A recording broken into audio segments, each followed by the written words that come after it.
Queridos e amados irmãos, amigos, eu quero vos cumprimentar nesta noite com a paz do Senhor. Sejam bem-vindos em nos ouvir pelas redes sociais e também os que estão aqui presentes na Igreja Plenitude do Senhor. Agora chegou o momento de você comigo, que estão nos ouvindo pelas redes sociais, fazemos a leitura bíblica do Salmo 29, nos versos 1 e 2. Deem ao Senhor, ó filhos de Deus, deem ao Senhor glória e força. Deem ao Senhor a glória devida ao seu nome. Adorem o Senhor na beleza da sua santidade. Aleluia. Que Deus seja louvado. Glória a Deus. Então, meus queridos, o Salmo 29, de autoria do rei Davi, inicia convidando os filhos de Deus a adorar o nome que é santo, né? Do eterno Deus, e contemplar a beleza da sua santidade. O que pode ser comparado à beleza de Deus? Viram ao Senhor como pedras preciosas. Lá em Êxodo 24, e versículo 10. E viram o Deus de Israel, sob cujos pés havia como que uma pavimentação de pedra de safira, que se parecia com o céu na sua claridade. Os sacerdotes, Arão, Nadab, Abiú, e 70 dos anciãos de Israel, convidados por Deus para subirem ao Monte Sinai, puderam adorar de longe. Contemplaram os pés de Deus como pedras preciosas.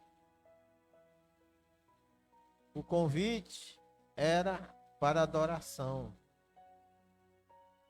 O convite do Salmo 29 parte do rei Davi, um homem que venceu o urso, o leão, para salvar suas ovelhas, o homem que venceu o gigante Golias, que afrontava o povo de Deus, o homem que venceu as guerras do Senhor, e também o homem que, ungido por Deus, tocava a harpa e os demônios se afastavam de Saul. O convite era para os filhos de Deus. Honra do nome de Deus poderoso nos seus feitos. O convite era para adoração da beleza da sua santidade. Porque a santidade, irmãos, é o caráter de Deus, tanto do ponto de vista ético e moral,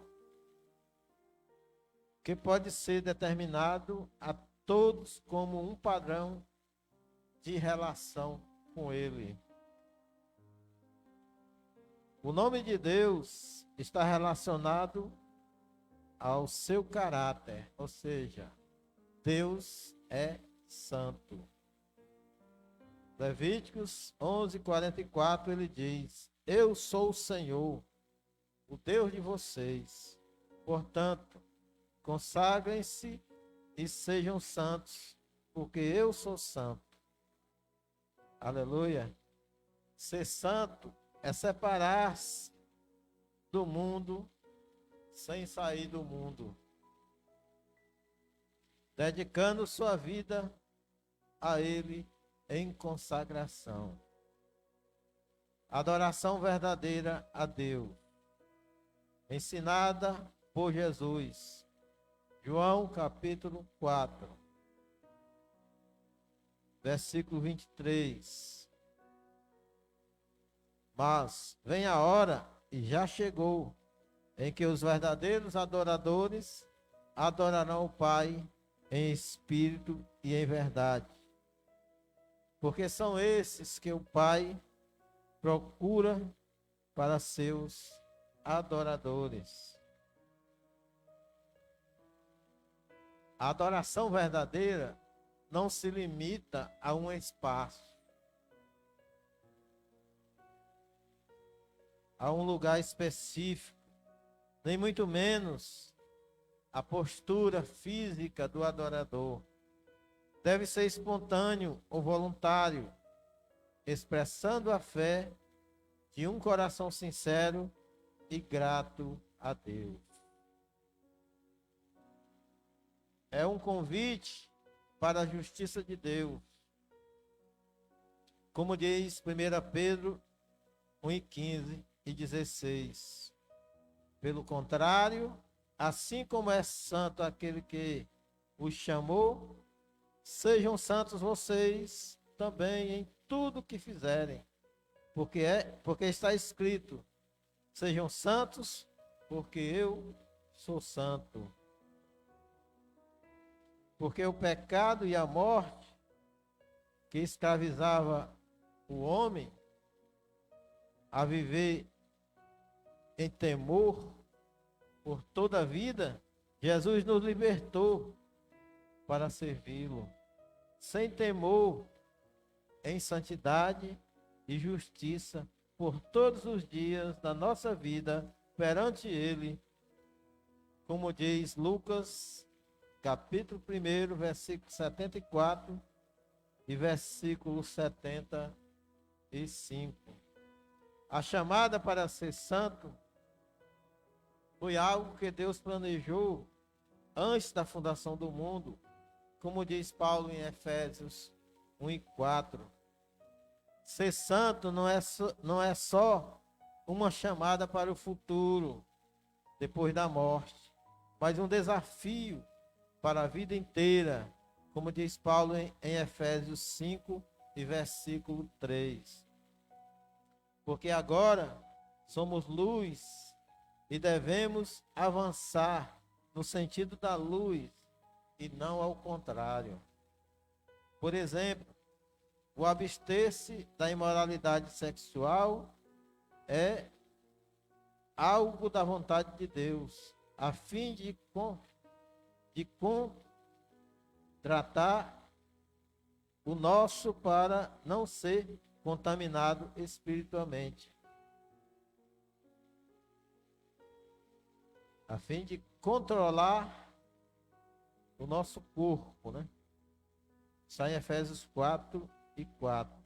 Desse modo podemos agradar a Deus se relacionando de forma respeitosa com os nossos irmãos na fé e com todo mundo.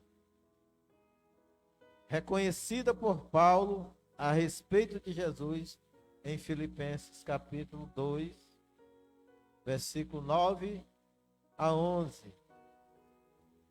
Jesus recebeu todo o poder. Por isso também Deus o exaltou sobremaneira e lhe deu o nome que está acima de todo nome, para que o nome de Jesus se dobre todo o joelho, nos céus e na terra, e debaixo da terra, e toda língua confesse que Jesus Cristo é o Senhor, para a glória de Deus Pai. Então, toda obra realizada por Jesus Cristo na terra foi em nosso favor, mas primeiramente foi para agradar o Pai. Ele foi obediente por toda a vida. Jesus, depois de ter suportado a cruz em humilhação e em obediência a Deus, Pai, ressuscitou e está à direita de Deus. Diz o escritor aos Hebreus que Jesus suportou oposição dos pecadores, para que nós não nos cansemos e não nos desanimemos. Hebreus 12 e versículo 3. A adoração também se faz na vida ativa da igreja. Colossenses 3 e 16. Na vida ativa da igreja, que a palavra de Cristo habite ricamente em vocês. Instruam e aconselhem-se mutuamente em toda a sabedoria, louvando a Deus com salmos, hinos e cânticos espirituais, com gratidão no coração. Colossenses 3,16. Aleluia. Essa é a nossa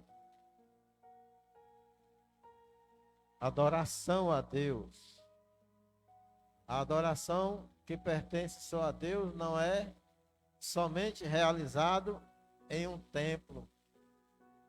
A adoração a Deus pode se manifestar em todos os atos da nossa vida. E você, como adora a Deus fora da reunião do culto? Como é a sua adoração durante a semana? Para isso, devemos alimentar a mente racional, como a mente emocional, com a palavra de Cristo e de modo coletivo ou congregacional, expressar nosso louvor, permitindo que o Espírito Santo manifeste seu poder em nós. Mas só funciona de verdade se houver gratidão no coração. Então a nossa mente racional e emocional precisa ser alimentada com a palavra de Deus. Nós temos permissão e liberdade de entender o culto, de entender a palavra de Deus e de nos expressar emocionalmente também nas reuniões da nossa igreja.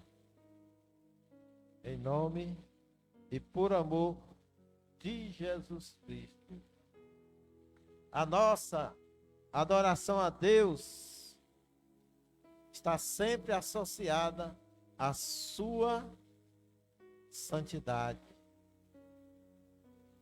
Porque os filhos de Deus foram convidados. Então Deus está convidando os filhos de Deus.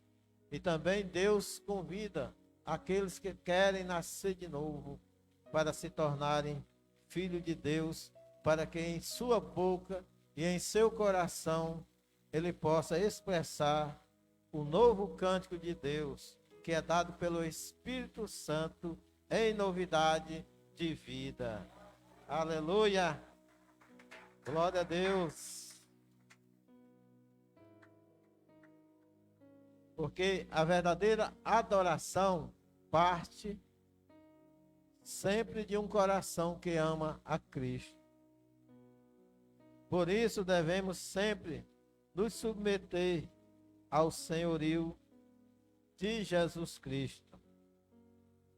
Não deve ser tão difícil, já que a pessoa que nasce de novo já tem a sua chamada para ser de Jesus. Então, se você nasceu de novo, ou se você quer nascer de novo, você recebe de Deus o seu Espírito Santo, para que você tenha liberdade de adorar o Senhor na beleza da sua santidade.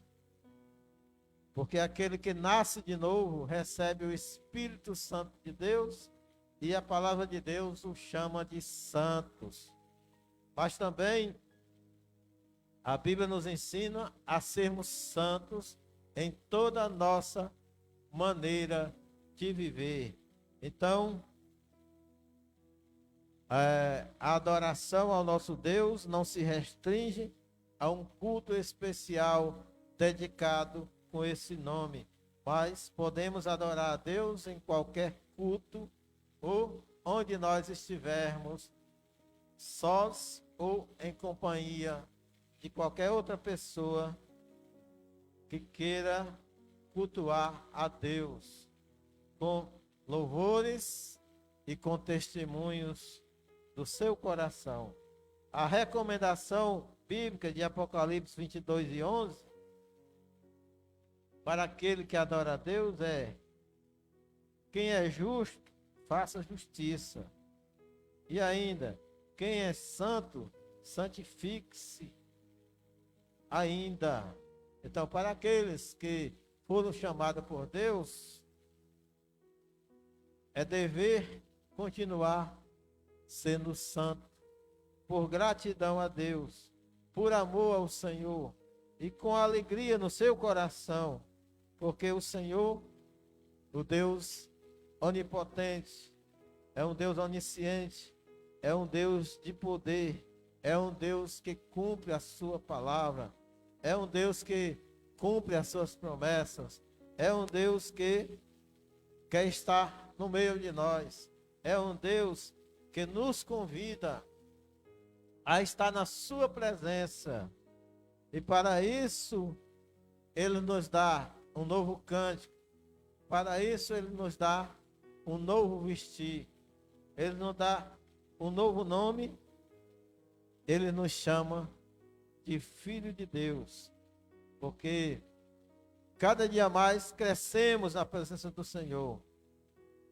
Veja novamente o Salmo 29, versículos 1 e 2.